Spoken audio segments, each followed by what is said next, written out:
Escribí esto hace años. Hoy vuelvo a estas palabras porque hay verdades que no envejecen, solo cambian de herida. Lo que Ismael dejó en mí. Lo vi marcharse.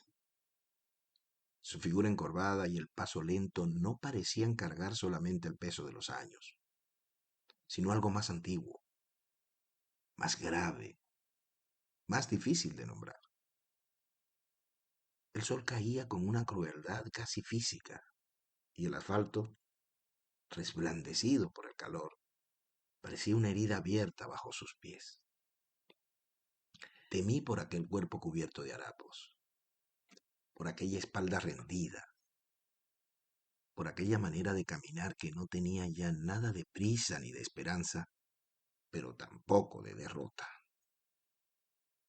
Iba como quien sabe a dónde va, aunque no tenga nada, como quien ha sido despojado de casi todo y aún así conserva algo que no pudieron quitarle. Al llegar a la esquina, se quitó la gorra, que alguna vez debió ser azul. Un mechón de cabello gris, opaco por el polvo y la grasa, le cayó sobre la frente. Miró la gorra un instante, como si en ella pudiera leerse lo que había vivido. Después volteó. Me saludó por última vez con una inclinación breve de la cabeza. Dobló a la derecha y desapareció. No volví a verlo jamás. Se llamaba Ismael, y desde entonces no he logrado librarme de él.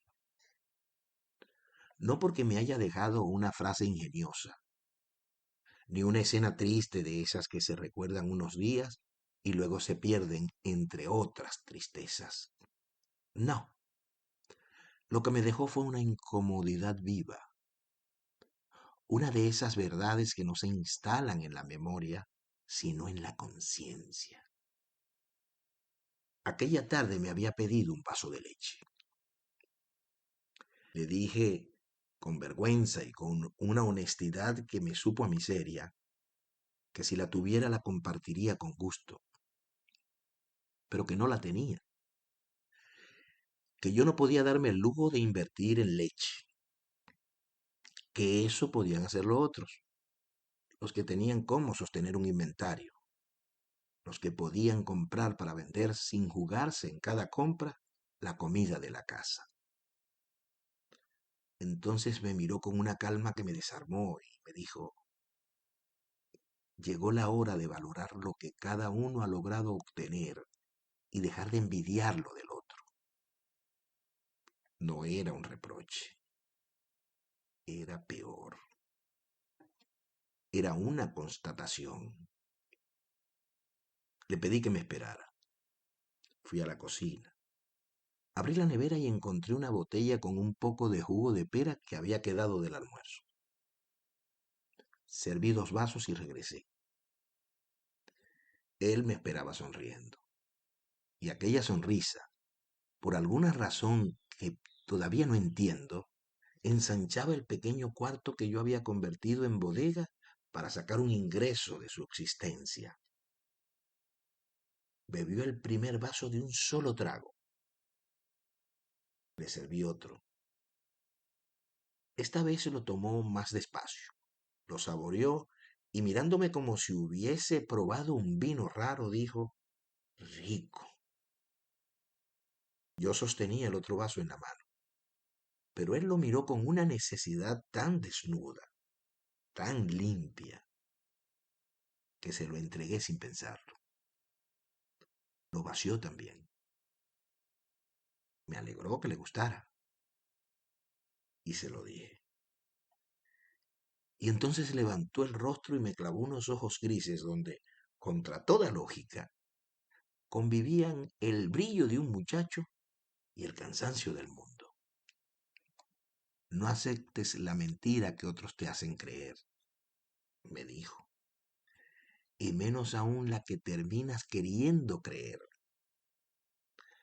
Acepta tus carencias, acepta tu realidad y trabaja en ellas. Debí haberme molestado. Debí haber sentido que aquel desconocido se estaba tomando una confianza que no le correspondía. Pero no fue así. Algo en su voz hacía que cada palabra sonara dentro de mí como si hubiese ya estado allí desde antes, esperando ser pronunciada. Quizás notó mi desconcierto, porque se llevó las manos al rostro, respiró hondo y añadió: debes comprender que como ser humano eres grande, pero no por encima de nadie. Grande cuando respetas a todos y aceptas a cada quien tal cual es. Lo demás es soberbia disfrazada. Calló unos segundos. Luego, como si sacara las palabras de un sitio profundo donde ya habían sido heridas antes de nacer, continuó: las leyes naturales son justas e implacables. Si no aceptas eso, nunca vas a entender lo que ocurre ni por qué ocurre. Entonces le pregunté algo que hasta hoy no sé si fue una pregunta o fue una defensa. ¿Cómo puede hablar así? ¿Cómo puede pedir tanta ecuanimidad a alguien que, por la forma en que habla, seguramente tuvo una vida digna y hoy anda pidiendo un vaso de leche? No se ofendió, ni siquiera sonrió, porque no puedes esperar que otros hagan por ti lo que solo tú puedes hacer. Y porque la libertad no está en manos de nadie, está primero en tu mente. Solo desde allí puede empezar cualquier camino verdadero. Quise responderle, pero siguió hablando. El ego desmedido, la vanidad, la envidia, la ambición, la soberbia y el miedo han alimentado la corrupción de ustedes. Y no vas a derrotar a un tirano si te pareces a él más de lo que estás dispuesto a admitir. No vas a construir una nación nueva con las mismas miserias que ayudaron a destruirla. Aquello me hirió porque era cierto. No todo, pero sí demasiado.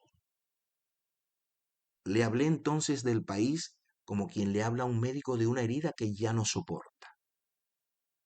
Le dije que nos habían convertido el paraíso en infierno, que nuestros hijos se marchaban, que la vida se nos iba entre humillaciones, divisiones y hambre.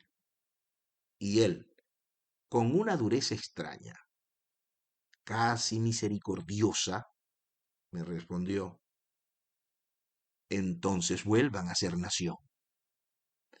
Dejen de comportarse como bandos. Llevan demasiados años sin entender que un pueblo dividido termina sirviendo siempre a quien mejor lo manipule. Se dejaron separar, se dejaron usar, se dejaron reducir a odio. Y mientras tanto, otros aprendieron a vivir del saqueo y de la pelea entre hermanos. Cuando se fue, me estrechó la mano con una fuerza impropia de su edad. José Ramón Díaz, me presenté. Ismael, respondió. Luego me dio una palmada en el hombro y dijo, con esa voz opaca que parecía venir de muy lejos: al que Dios ha oído. Tardé unos segundos en comprender que me estaba hablando también del significado de su propio nombre. Y cuando quise decir algo más, ya iba rumbo a la esquina donde después lo vi desaparecer. Han pasado años desde entonces. Ya no estoy en aquel cuarto. Ya no estoy en aquella Venezuela donde el calor no era solo del clima, sino de la desesperación. Estoy en Buenos Aires y en junio cumpliré 4 años aquí. 4 años de distancia no bastan para sacar un país del cuerpo. A veces basta una palabra, una noticia, una foto, una voz, para que todo regrese de golpe. La calle, la escasez, el miedo, la rabia, el orgullo herido de un pueblo que aún no termina de comprender lo que le hicieron ni lo que se permitió a sí mismo. Y sin embargo, nunca sentí tan cerca a Ismael como desde el 3 de enero de 2026, de este 2026. Ese día cayó una pieza que muchos creían intocable. El mundo habló, se agitó, hizo cálculos, emitió análisis, repartió justificaciones. Unos celebraron la captura de Maduro como si con ello terminara una época. Otros comenzaron a negociar el relato de lo que vendría. Y nosotros, los venezolanos, volvimos a hacer lo que tantas veces nos toca: mirar la historia pasando por encima de nuestra cabeza, mientras intentamos descifrar si por fin viene la salida o si apenas cambió la forma del mismo encierro. Después vino lo demás: la juramentación de Delcy Rodríguez, la normalización del absurdo, la costumbre internacional de llamar transición a lo que todavía no es restitución, el reconocimiento de la voluntad popular en el discurso y su postergación en los hechos, la diplomacia reabierta, la embajada funcionando, los inversores hablando de seguridad jurídica, los poderosos oliendo petróleo, gas, minerales, rutas, negocios, los técnicos explicando el futuro, los políticos acomodando el lenguaje y el pueblo otra vez esperando, esperando siempre, esperando bajo otra luz, bajo otro titular, bajo otra excusa. Porque el hambre no se corrige con geopolítica. La inflación no se calma con comunicados. Los hospitales no se llenan de insumos porque haya sonado un himno extranjero. La educación no vuelve porque los mercados se entusiasmen.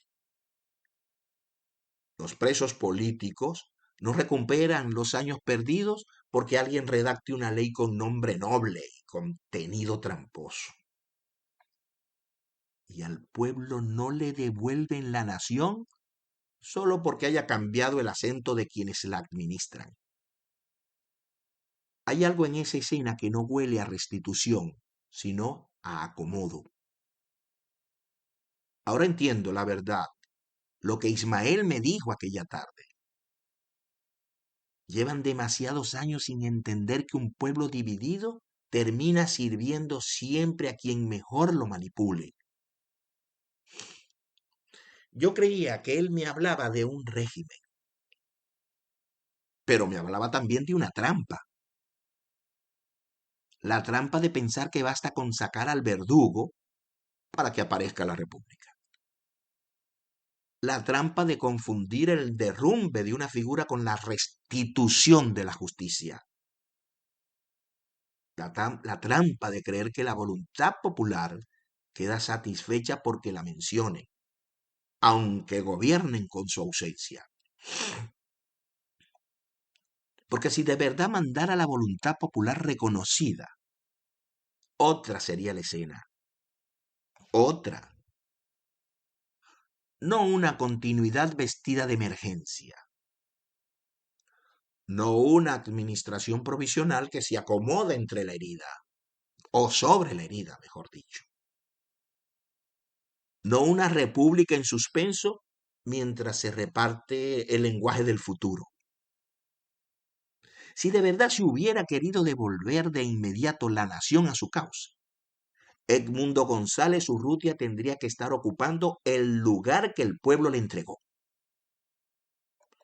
Y si de verdad se entendiera la naturaleza de esta hora, María Corina Machado tendría que estar ya en Venezuela, no orbitando alrededor de decisiones ajenas, sino de pie junto a la gente que la sostuvo cuando sostenerla costaba miedo, persecución y cárcel. No lo digo como consigna, lo digo como consecuencia, porque la nación no es una oficina, la nación no es una firma,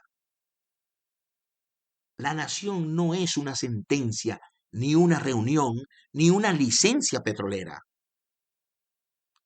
La nación es la gente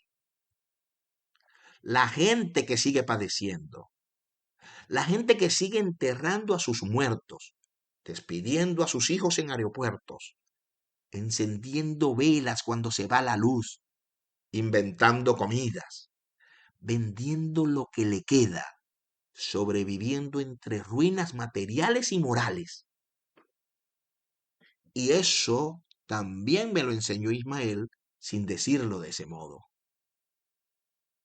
Me enseñó que un país puede enfermarse tanto de tiranía como de costumbre, que puede aprender a obedecer incluso cuando protesta, que puede gritar libertad y seguir pensando como siervo,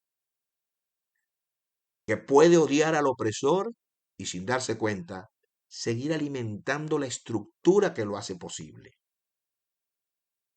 y que también puede conformarse con una salida administrada siempre que venga envuelta en el alivio de haber visto caer al monstruo principal.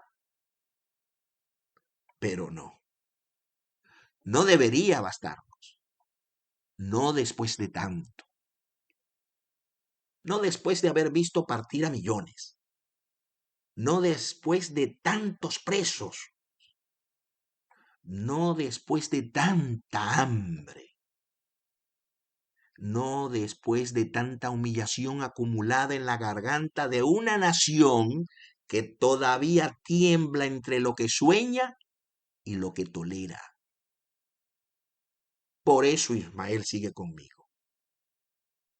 Porque cada vez que creo estar pensando en política, descubro que estoy pensando en algo más hondo, en la responsabilidad, en la parte de verdad que nos corresponde, en la necesidad de dejar de esperar salvaciones administradas desde arriba o desde afuera, como si la libertad fuera una concesión y no una obra. Tal vez el error más grande de estos años ha sido ese: esperar que nos devuelvan lo que solo nosotros podemos sostener de verdad. Sí, hay intereses. Sí, hay cálculos. Sí, hay poderes que negocian con el destino de los pueblos y luego llaman prudencia a su conveniencia. Sí, hay una parte del viejo aparato que sobrevive disfrazándose para no morir. Y sí, hay manos extranjeras moviendo piezas donde debería respetarse primero los nombres que la voluntad popular ya escribió.